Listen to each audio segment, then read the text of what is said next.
And I'm going to take this little sponge applicator and I'm just going to apply it onto my lashes. So this is going to clean it up a little bit further and make sure that there is no dirt or oil on my lashes, and really prep them and prime them for the perming and the curling process.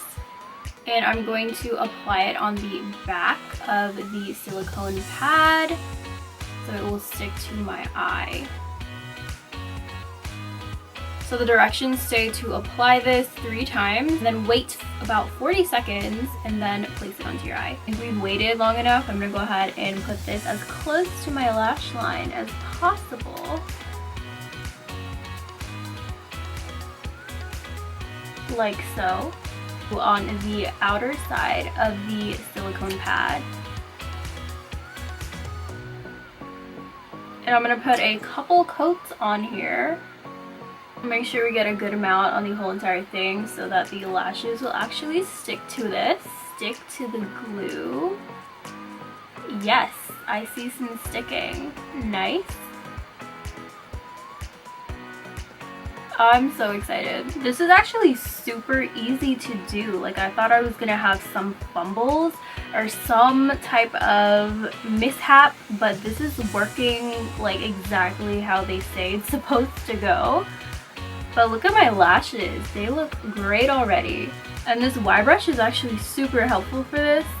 So glad that I have this to do this with. And I'm applying it to my lashes, also avoiding the tips, which is just where your lashes come out naturally and where your skin is at.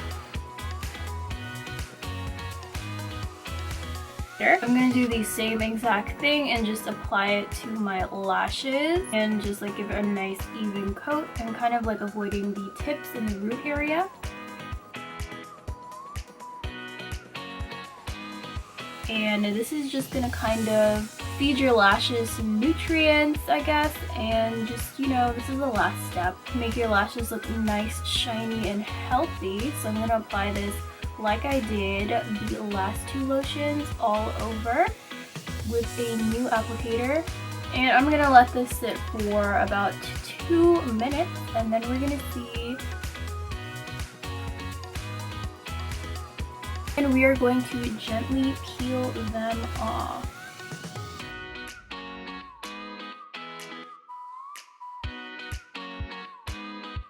This is what we have going on, and my lashes look super curled, super lifted, and they are super soft, and like they just look so good. I love them.